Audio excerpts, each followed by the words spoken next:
Kumusta naman yung buhay mo sa bahay niyo during the time? May baby ka na?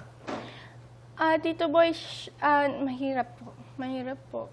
Masakit po. At naranasan ko po din yung mahirap na buhay. Wala akong work, wala akong ano. AJ, sorry. Your partner during that time? Yung partner ko po, Tito Boy, okay naman po siya. Kaya lang, pareho kaming bata eh. He's a nice person. Right. Maayos siya, masipag naman, Tito Boy. Kaya lang Pero pareho katulad mo, bata? Yes, Tito Boy. Oo. Kaka-graduate lang din po niya noon, nung time na yon. So, That must have yeah. been difficult. Oo. Pero sige lang, sumuo lang kayo. Opo. And then, si Yana, and then naghiwalay po kami. Yan, tumira po kami ni Yana sa maliit na apartment. Kami po ni Yana. Pero hindi ko naman po dinidiscredit yung lola ni Yana. Tinulungan po niya ako mag-alaga. Okay. Yes. Oo. Anyway, ayun So, po. maliit na apartment? Maliit What na happened? apartment. Oh, masaya po kami ni Yana. Paano Okay kayo naman nabubuhay? po. Kung ano-ano pong ginagawa ko, nagtrabaho po ako. Hindi po alam ng parents ko, pero nakwento ko na din po. Nagtrabaho? Ano po, alam niyo po yung mga networking? Oo. Yes, ganun po ako before. Yung mga Nagbenta ng mga sabon-sabon, opo. Okay. Fun experience naman po siya, Tito Boy. At Para lang mabuhay. natuto po ako. Natuto Oo. po talaga ako. At doon po ako nagkakaroon ng, doon ko po naiisip na napakaswerte namin sa lagay namin, Tito Boy, ngayon. Tayong lahat. Napakaswerte namin. Yung time na yon, meron naman, may tirahan kami, diba, Tito Boy, meron kaming anak ko, may gatas, anytime pwede akong bumalik sa parents ko. Diba? Na-appreciate ko lahat. Oo. Na-appreciate ko kung ano meron ako kasi nakikita ko yung buhay ng ibang nanay, Tito Boy. Mahirap talaga. Doon sa iyong pangalawang baby na Angel na ngayon, at siya'y kasama ni Lord, ika nga. Yeah. Anong naramdaman mo nung siya'y nawala? Masakit, Tito Boy. Sobrang sakit bilang isa. Bilang isang ina, napakasakit, Tito Boy.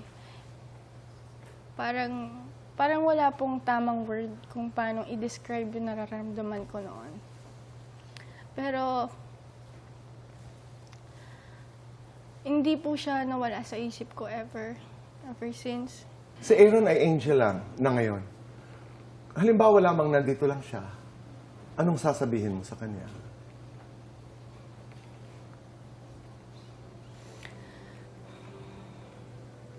Ang masasabi ko sa kanya, Tito Boy, mahal na mahal ko siya. Hindi siya nawala sa isip namin, sa puso, kahit sandaling panahon lang namin siya nakasama. At pagdating ng araw, Tito Boy, magkikita din kami. Mahal na mahal mo siya.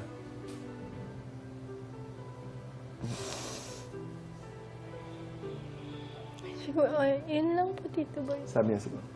Sabi ni Aaron, Mami, huwag ka nang umiyak. Okay na ako.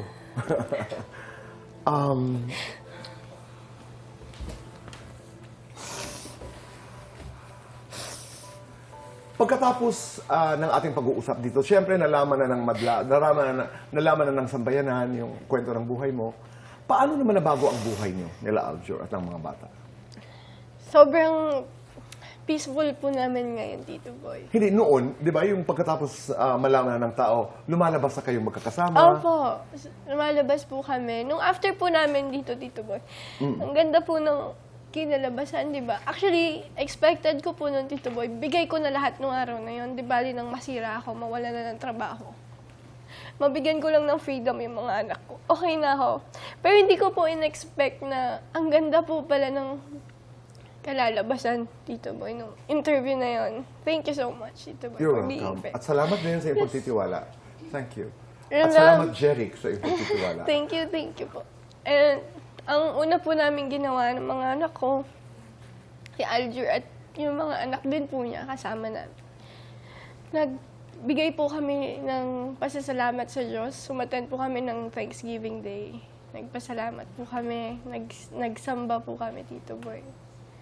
Oo. Yan. Saya po. At ang sumunod ng mga kaganapan nun ay, di ba, nakakalabas na kayo. Opo. Nakakalabas na po kami. Sumunod din po nung November na interview na yun. Birthday din po ni Alikina. So Oh. first time po naming lumabas ng birthday niya, nag-mall po kami, kumain po kami sa labas. Oo. Third birthday po na yun.